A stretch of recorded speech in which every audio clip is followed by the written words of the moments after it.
Assalamualaikum, selamat datang ke SRTV. Jadi berakhirlah sudah perlawanan Match 1 untuk Sabah FC menentang Bali United FC Dewata Challenge 2026 di mana kita memenangi perlawanan tersebut sebanyak 1 gol berbalas 2 dan ya memang itulah ramalan aku untuk perlawanan ni di mana aku dinyatakan pada video tersebut. So far semua benda yang aku bincang di video sebelum bermulanya perlawanan tu, seperti mana anda tahu itu adalah pencarian aku dengan menggunakan uh, Google Gemini lah, lebih kurang macam tu. Boleh tahan lah perkongsian dia orang tu dan itulah memang apa yang ditampilkan oleh Bali United di mana mereka memang menyerang dengan menggunakan flank lah. Satu lagi apa yang menariknya perlawanan ni adalah apabila kedua pasukan menggunakan tactical 3-4-3 dan kita boleh melihat cara permainan yang hampir serupa lah, lebih kurang macam itu, di mana ada high pressing, bertumpu kepada flank, lepas tu build up dari bawah. Lebih kurang begitulah aku saksikan untuk apa yang ditampilkan oleh kedua pasukan ni. Jadi untuk Sabah FC guys, Juan Hiraro menggunakan sekali lagi taktik 3-4-3. So aku boleh katakan ini adalah main tactical kita sekiranya kita ingin mendapatkan gol pada mana-mana perlawanan, kerana aku ingin melihat apa pula congakan yang bakal dilakukan oleh Juan Hiraro apabila menentang juara saingan bola sepak Indonesia. Adakah ini akan digunakan atau lebih kepada tactical cuba untuk mengawal tempo perlawanan terlebih dahulu? Itu yang aku ingin perhatikan. Tapi buat masa ni memang sah 3-4-3 adalah formation yang akan digunakan sekiranya kita ingin memburu gol. So, pertahanan kita adalah Dominic Tan, Rawison Batuil dan Danny Ham, di mana Rawison Batuil diletakkan selaku central defense, Dominic Tan left dan juga Ingham right. So, dua kita punya double pivot adalah Halim Sari dan juga Daniel. Lepas itu kita punya left flank wingback kita Kiki Lopez dan seterusnya Fayyaz Zulkifli lah. Dan tiga serangkai serangan kita, this is bagi aku quite new lah apabila aku memerhatikan Sifu berada di atas, di mana Sifu berada di bahagian left, Pak pula selaku center dan Di Renzo di bahagian kanan. Talking about gameplay Sabah FC dalam perlawanan ni, this is kind of new for me lah. Walaupun 3-4-3 ni kita pernah perhatikan sewaktu OKS memegang Sabah FC, tapi the way OKS, the way Juan Hiraro mengimplementasikan 3-4-3 ni cukup berbeza sebenarnya. Di mana kalau dulu kita ada contoh Taiki dan juga Sadir Ramdhani, dia orang lebih beraksi kepada wide punya positioning.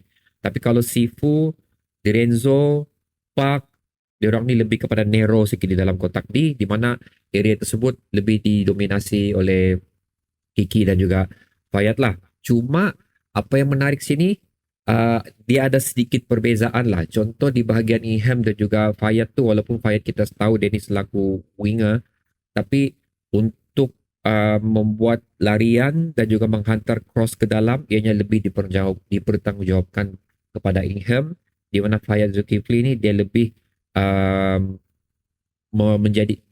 menjadi orang yang membuat kesinambungan pergerakan tersebut atau melepaskan dan Ingham. Itu satu benda. Lepas tu bahagian Kiki Lopez pula, kalau kita tengok Ingham defender tolong Fayat, tapi tidak berlaku di bahagian Kiki Lopez, di mana ianya lebih kita nampak ini yang menarik sebelah kiri ni, pasal dia ada bit of rotation yang berlaku di bahagian hadapan antara Sifu, Pak juga dengan Di Renzo ni. Di mana kadang kita nampak Sifu attack daripada kiri, kadang-kadang kita nampak Pak attack daripada kiri, kadang kita nampak Di-Renzo juga attack daripada kiri. Tapi yang penting dia sering mendapat support daripada Kiki Lopez lah. So that is why aku suka yang tiga serangkai di bahagian hadapan Sabah FC ni, di mana combination, positioning dan diorang akan melakukan rotation juga di bahagian kotak D. Efek dia cukup menyukarkan untuk pertahanan Bali United untuk menentukan siapa yang perlu di marking, dan pada masa yang sama juga mereka mampu untuk menarik main defender kita, main defender Bali United untuk keluar daripada kotak D, yang at the end macam tidak ada dedicated zonal player yang mengawal di bahagian kotak D mereka dan memberi peluang kepada pemain lain. Sebenarnya kita saksikan Park mampu untuk membuat larian ke dalam lah. Gol pertama yang dilakukan oleh Park tu pun bagi aku cukup unik. Aku mau shout out terlebih dahulu kepada, kalau aku disilap, Kiki Lopez yang bertanggungjawab sebenarnya untuk memintas clearance yang dilakukan oleh pemain Bali United tu, dan seterusnya membawa bola tu kembali. Lepas tu ada pressing yang dilakukan oleh Di Renzo sebelum bola tu lari ke Park yang berjaya melepaskan, memberikan gol pertama untuk kita lah. So itu yang aku perhatikan, macam wow, this is kind of new thing for me lah untuk tengok cara Sabah FC bermain. Lepas tu gol kedua, gol kemenangan, walaupun kita dibolosi lawa, gol yang dilakukan oleh Bali United tu, aku nak salahkan kita punya keeper lah, si Flair tu, pasal percubaan tu memang cukup on point, memang cukup cantik. Mustahil lah bagi aku untuk diselamatkan percubaan sedemikian. Berbeza pula dengan sebelah Ingham, seperti aku katakan tadi, aku dah buat sedikit explanation mengenai kombinasi di antara Payet dan juga Ingham ni. Di mana Ingham pula, dia kalau macam sebelah kiri, dia akan masuk ke dalam. Kalau sebelah Ingham ni, dia akan lebih membuat hantaran ke dalam lebih awal untuk melepaskan, ataupun pemain di hadapan kita mampu untuk membuat larian dan berjaya melepaskan diri mereka lebih awal lah sebelum dikawal rapat atau di man marking oleh pertahanan Bali United. Dan dua gol tersebut memang dua gol yang bagi aku cukup bagus, memang dirancang dengan sistematik lah, lebih kurang macam tu. So the other thing yang aku tengok dalam perlawanan ni juga, function si Daniel itu kan nama function si Daniel ni pun cukup bagus di sini, di mana contoh macam katakan Iham akan naik, Dominic Tan juga sekali-sekala akan naik, di mana beliau sendiri akan drop ke bawah untuk menjadi membuat coverage lah as a defender. Apabila apabila dua atau satu pemain defender kita sudah berada di atas, kita still ada cover di bahagian bawah. Yang aku boleh katakan, kita punya rest defense pada perlawanan ni memang cukup bagus. Memang ada saja orang yang berada di bahagian pertahanan kita lah. Seterusnya guys,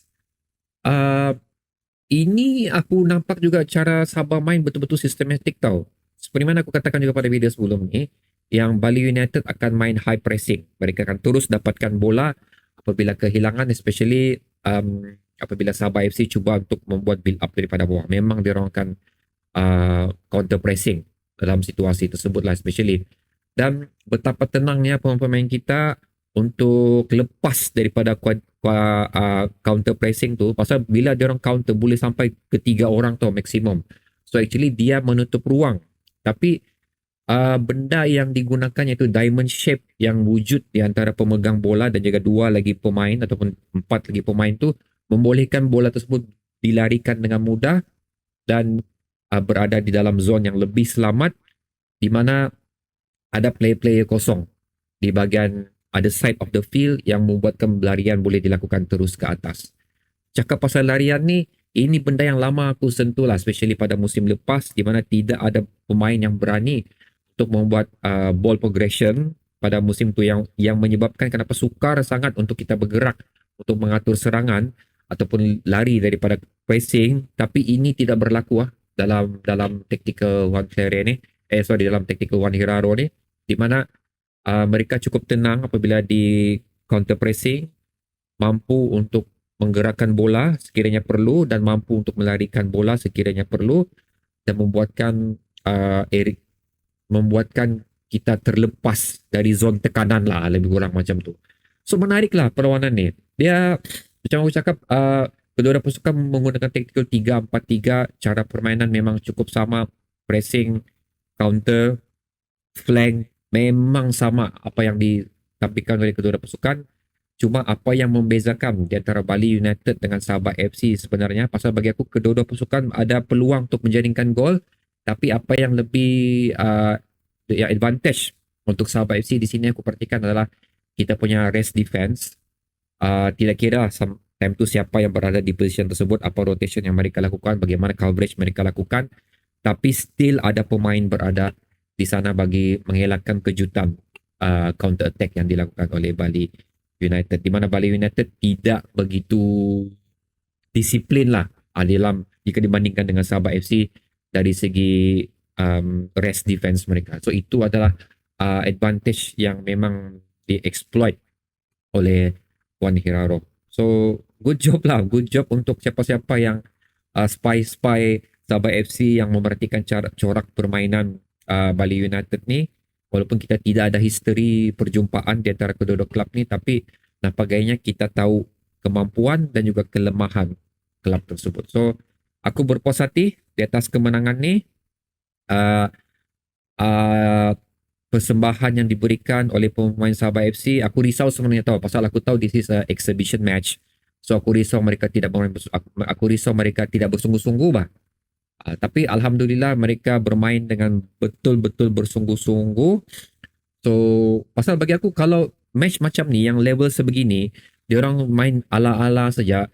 So sampai bila kita mau kenal pasti kemampuan dan kekurangan klub ni. Tapi hasil daripada persembahan yang telah diberikan ni, satu, kita nampak kekuatan kita di mana. Kedua, kita nampak juga kekurangan kita di mana sebenarnya. Di mana ini aku akan sentuh selepas berakhirnya Dewata Challenge Cup ni lah, yang kekurangan kita ni apa yang perlu diperbaiki. Memang ada sebenarnya, cuma again itu untuk dedicated video yang sekali lagi aku akan lakukan selepas habisnya jelajah Indonesia ni yang dilakukan oleh Sabah FC ni. So alhamdulillah sekali lagi 2-1. Ramai juga yang menganggap 2-1 sebenarnya. Tahniah untuk anda semua. Dan sekali lagi good job untuk Sabah FC. Aku berpuas hati apa yang ditampilkan oleh taktikal Wan Hiraro dan juga anak buah Wan Hiraro di atas padang ni. Dan satu lagi perlawanan adalah menentang tim Sandi Ramdhani ni, which is aku rasa I have my own opinion pasal perlawanan ni. Tapi itu nanti again kita akan buat another video lagi, iaitu sebelum 90 minit. Jadi letakkan pendapat anda di ruang komentar di bawah mengenai perlawanan ni guys. Apa pandangan anda, aku ingin tahu juga. Of course macam biasalah aku tidak akan sentuh semua benda. Jadi sekarang giliran anda untuk meletakkan kesemua tersebut di ruang komentar SRTV. Assalamualaikum.